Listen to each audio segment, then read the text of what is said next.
kicking off for you, look at this! I've never seen it so bad, I've never seen it so overcrowded, and I've never seen it so violent. Bit of weed on deck. You've got a tsunami of drugs getting into some prisons, dangerous weapons being found, there's drones overhead making deliveries. Unprovoked attacks on staff are rife.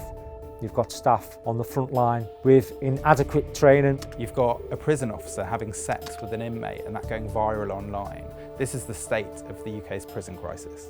I went undercover in one of the UK's most dangerous jails, HMP Bedford, in February last year.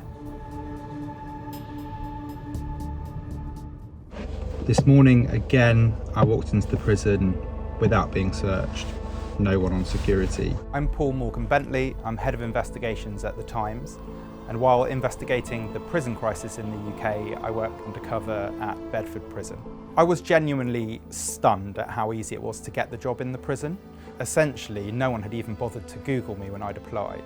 There was a specific issue we were looking into, which was to do with operational support grades who wear uniform and have keys, but they're not actually prison officers and are not trained in the same way. If you applied to be an OSG at a prison, you have to apply through the Ministry of Justice, and there is pretty strong vetting. However, as prisons have become more and more desperate to recruit staff to cope, they've been using agencies.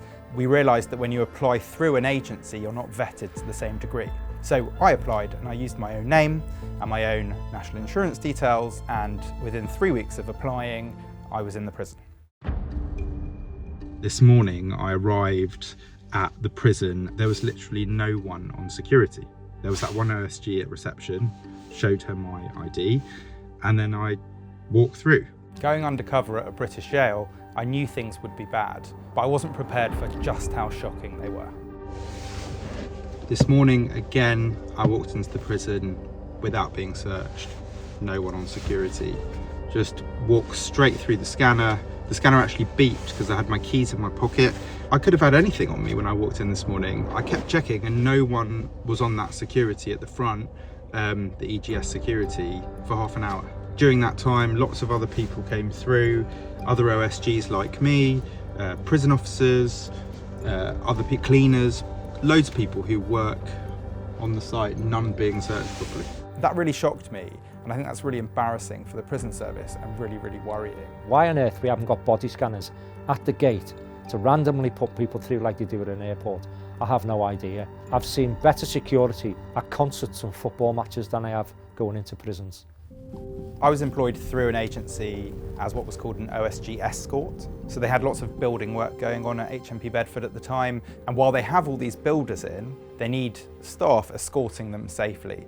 I was surprised, given the nature of the role, how much access I had to prisoners. There was one moment that it was just me and an 18-year-old other OSG escort who were essentially the security for builders building a new wall right in the centre of the prison with prisoners all around us. They were using Stanley knives and drills. One guy who came in today was saying that he was worried about driving in because he had knives in his tools, and so he was worried about what was going to happen, were they going to let him come in. And one of the other contractors said, "Oh no, don't worry, they barely searched." And when I spoke to him afterwards and saw him with his van, he said, "Oh yeah, it was fine, but they didn't find the knives, so that was fine." At one point, actually, one of the prisoners came up to me and said something like, "Can you give me a tool?"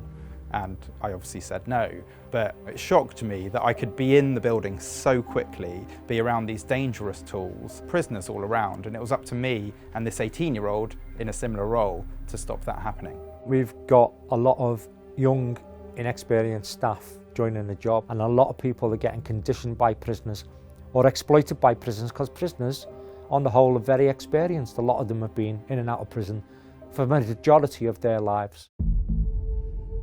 Something that was definitely on my mind was the fact that I couldn't get out.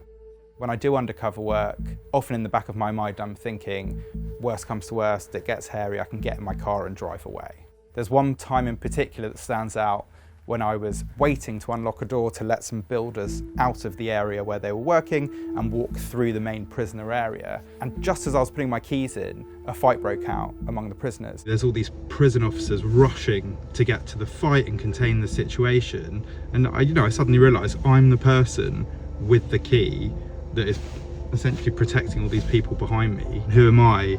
I'm someone who applied for this job a few weeks ago, got vetted extremely quickly. I thought it is utterly ridiculous that I am the person between these builders and that fight. The violence at the moment within prisons is getting towards record levels again. So we have at the moment 29 assaults on staff each and every day.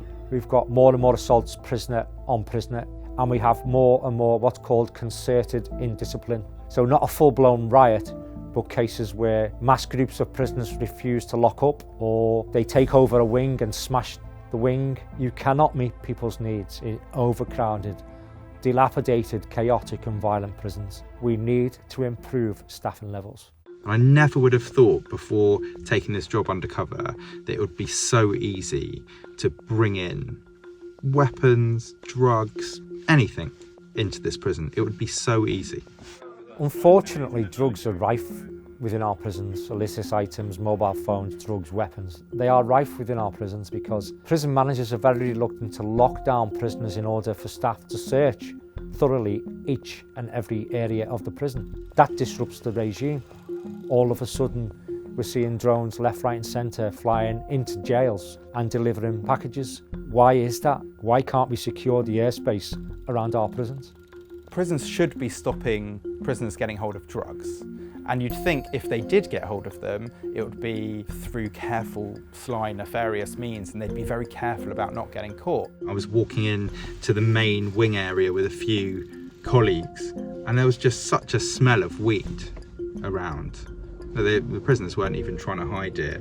It just stank, and that was, from their cells. I did find that surprising. Not that prisoners ever do drugs, but the fact that it was so common that you could just smell it and no one was doing anything about it. If we had to lock down a wing or an area day after day after day to get rid of mobile phones, weapons and drugs, the staff on the front line are up for that at the moment. There's a lot of people getting appeased because the people in charge of our prisons are not up for the fight. There has been a lot that's happened in the world of prisons in the UK over the past year. One crucial thing that's happened since our investigation is the Ministry of Justice has changed how agency recruits are vetted before they get jobs in prisons to bring it in line with the other equivalent jobs when they are hired directly by the government. So that loophole, hopefully, has been dealt with, which should mean that it's harder for criminal gangs to get people inside prisons to help them. More generally though, the prison crisis in the UK is still an urgent problem. The last government didn't build enough prisons and they're now full to bursting point. The new Labour government issued some measures, early release scheme, which meant some prisoners were released early from their sentences to free up space. But actually we're back there now, we're back at 99% capacity. So it's going to be a really urgent problem again, and it'll be interesting to see how the government tackles it this time.